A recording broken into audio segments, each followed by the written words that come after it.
Okay, so while I'm waiting for my mushroom duxelle to really, I want to make sure it's cold. It'll be a lot easier to assemble later on. I'm gonna make a mushroom cream sauce to go with the beef Wellington. That's what I always make for Christmas.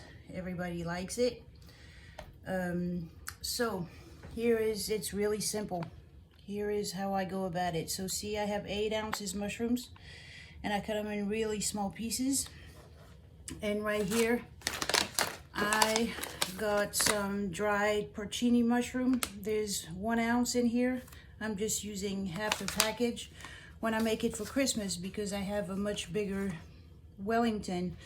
I make double the sauce, and we always have leftovers, which my family is always happy about because they love this sauce. But anyway, so 8 ounces of fresh button mushrooms, half an ounce about of dried porcini. Before I start with this, I'm gonna heat up some heavy cream. One little trick for heavy cream: when you heat it up, what you want to do first is kind of coat your saucepan with water. I just swirl water in here and I dump it. I don't really have a recipe for the cream sauce. I just eyeball it. So I don't have a whole lot of mushrooms.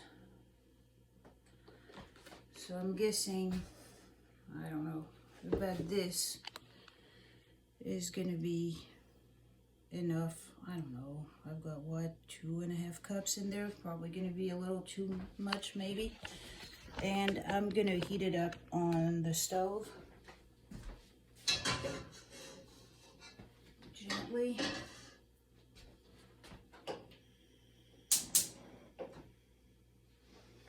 All right, in the meantime,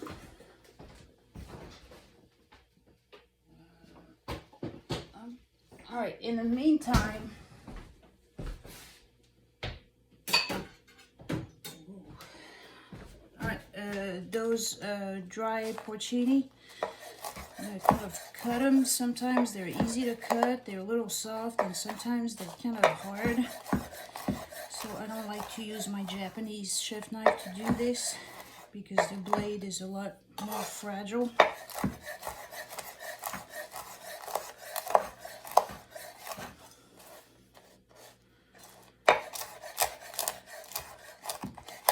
See, there's some other pieces right here are kind of hard. I'm just cutting this in small pieces. When was it? I made one. The last time I made a beef Wellington was for New Year's Eve.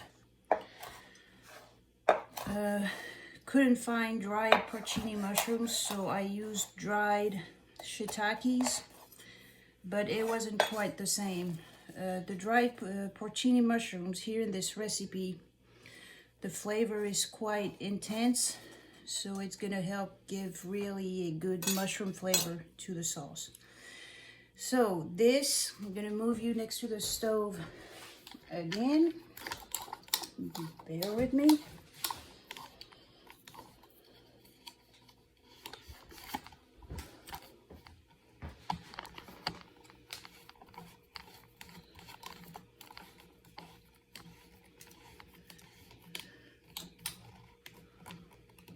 Okay, so can you see? Okay, all right, so see, my cream is heating up right here.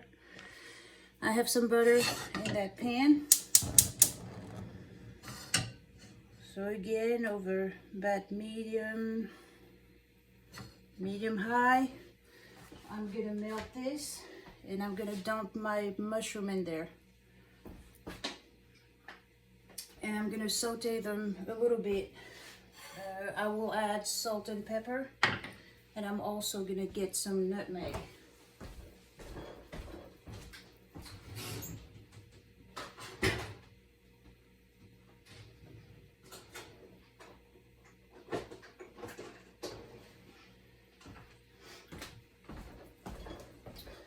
Okay, so nutmeg, I like to use the whole stuff. Same principle than for ground pepper. This will last you a lot longer than the ground stuff you find at the store. Spices at the store, shelf life is about 6 months. So every time you can use the whole spice and grind it as you go, it's better to do that. And this again, I mean, I have a lot of them. They're left over from the restaurant. I will probably have that for, I don't know. And I use quite a bit of nutmeg, but that's gonna last me probably a couple, 3 years. And those whole nutmegs will be just fine. They make special nutmeg graters, and that's great. This is what I like to use, is the microplane for this. It works great. Okay, so see, my butter's melting, starting to foam. We don't want to burn it. And we put all of this in there. Dried mushrooms and fresh mushrooms with the butter.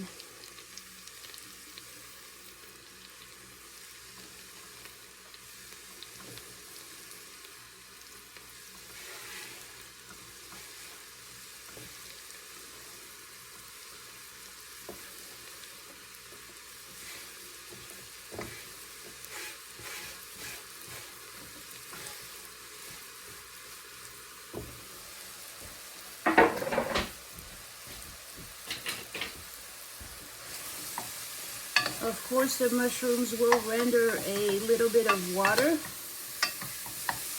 but because I have the dried one in there and I need to rehydrate them a little bit,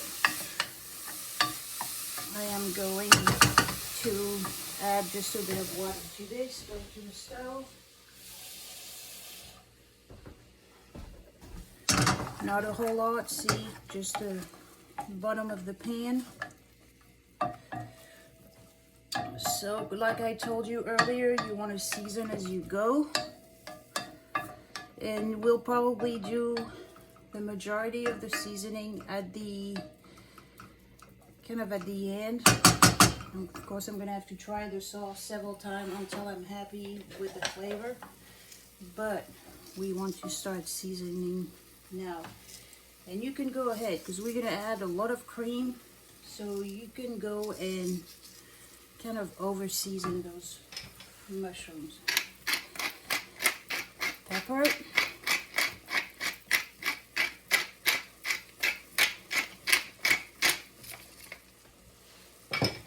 And nutmeg. Alright, so nutmeg, a little bit goes a long way. It's one of those spices, you don't want to overdo it. So I'm not going to put too much in there.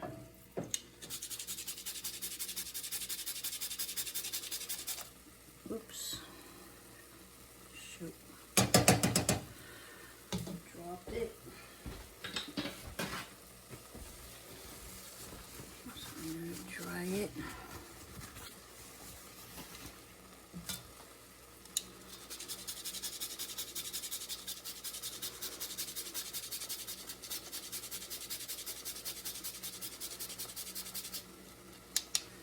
See, it's simmering quite violently. I'm going to turn it down a little bit, and I'm going to cook this for about 10 minutes.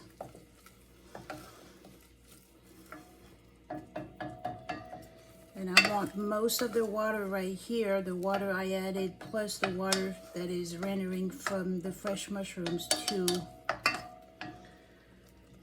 evaporate. And all this is going to intensify the mushroom flavors.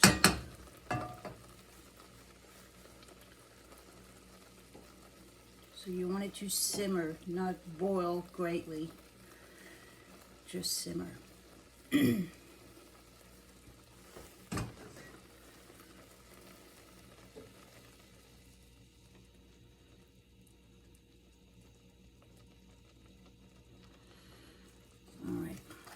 Just let it be and stir it once in a while.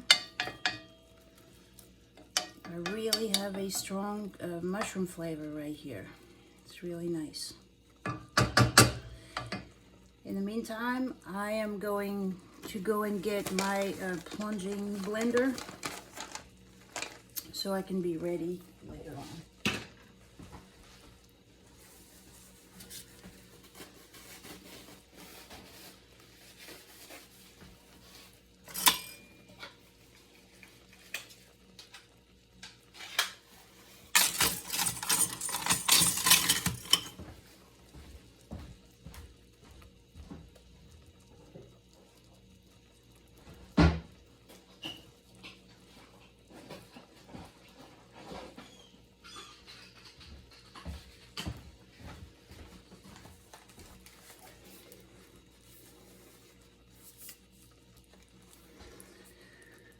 All right, in the meantime, let's say a word about equipment. I have been cooking for 30 years now, so I have a lot of equipment, and I have good equipment. So nobody is expecting you, I mean, especially at home, to have the best equipment and have it all at first. If I can give you some advice about equipment, is first you're gonna build your collection of equipment over time. It's so expensive that you can't buy it all at once. I mean, unless you're loaded, which I'm not. So anyway, buy the best that you can, because it's gonna last you a lot longer. These pans right here, this one is an All-Clad. I have a lot of All-Clad. That's a brand I really like, especially for sauce pots. Actually, I found those at what's the name of it? At TJ Maxx. I think I found a couple maybe at Tuesday Morning too. They may have a small default, something that isn't quite right with them, or anyway, but they're half the price that you would find at their regular price, full price. So always buy the best you can. That plunging mixer right here, really good. It's an All-Clad too. That cost me about $100, but I've had it for years and it's still working just as well than it did the first day. Those All-Clad sauce pots, I've had them for years, some of them for over 10 years. Of course, they're kind of blackened on the outside, but they don't warp.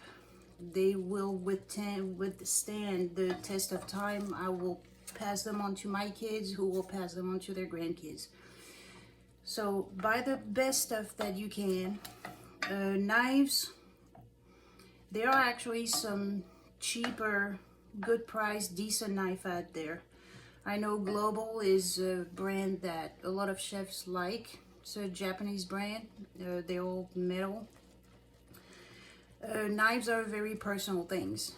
I recommend that you start with European style knives, like for, let me show you. Yeah. All right, European style knife. This one, I can't remember. Henkel's, that's German. Very good brand. I don't know how much I paid for this one. I can't remember. I've had it for so long. Great knives. And then you have the Japanese knives. About 10 years ago, I discovered Japanese knives, and I haven't looked back since then. I still recommend you start with a good European knife. Why? Because they're very different. This is a lot heavier than this. A Japanese knife is a lot more fragile than a European knife. And some people, it's a matter of preference. I like those better, but they're a lot more fragile. They can nick very easily. They don't hold the edge usually as well or as long as the European one. So learn to really cut your teeth on the European ones. They're more solid. And plus, and I use them both. Like I said, I don't want to use my fragile one when I have to cut through something really hard. I use my European one. So really the knives that you need to start with now, you don't need a whole lot. They are, if anything, what you need is a chef knife and a paring knife. I mean, those, I could not live without those. It just, paring knife, I do so much with it. And this one is Japanese too, but I have some European ones too. Just, you can find some very decent one. You can find a very decent paring knife for 40 bucks. A very decent chef's knife for 70 bucks. So these, yes, you want that for sure to start with. After that, what I would recommend that you get, and that's pretty much all that you need. You want a good filleting knife and a good bread knife, and that's about it. That's really all you need. I have a boning knife somewhere. Where is it?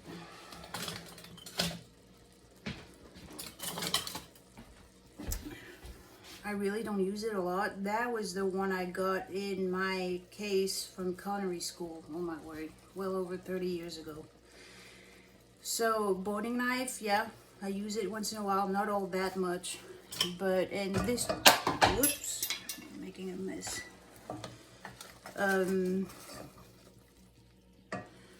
I mean, I use it. I don't need to debone a whole lot of stuff, especially around here. It's not like I can find a lot of stuff to debone. Everything comes pre-deboned already. But yeah, chef knife, paring knife, filleting knife, and bread knife. Get those, spend some money on those, and you'll be good.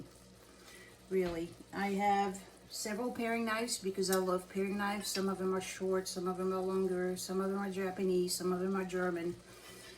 But I mean, that's just me.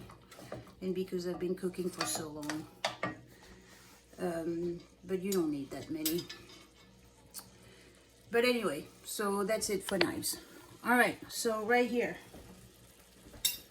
It's simmering gently. The flavors are intensifying. See, the water is greatly reduced. Everything is darker than it used to be. I'm gonna clean up my mess right here. That's another thing. Clean up as you go. Do your dishes as you go. It's gonna be a lot faster. All the stuff that I've demoed you, first the Duxelles, then the how to trim the tenderloin. I did my dishes. You didn't see me, but I did my dishes as I went. So clean as you go. Do your dishes as you go. Always, you're not gonna have a lot of room either in your kitchen or in the restaurant where you work, if you do. So make sure to keep your station clean always. All right, so this is done. There's still just a little bit of water left, but not much. So my cream was kind of simmering earlier, and so my cream is hot right here. I'm gonna just put it on top of the mushrooms. I'm gonna keep a little bit to adjust the consistency for later. And now I'm gonna cover this up and I'm gonna let it steep, I don't know, for about 10-15 minutes. And once that's done, I'm just gonna blend it with this. Since I don't know how to edit videos, I'm a much better cook than a videographer. You know, I'm just gonna cut it here, but you can imagine this. I'm just gonna blend this. It's gonna be a nice color. As for the consistency, it's a question of taste. Do you want your sauce to be a little more liquid or a little more thicker? That's for you to see.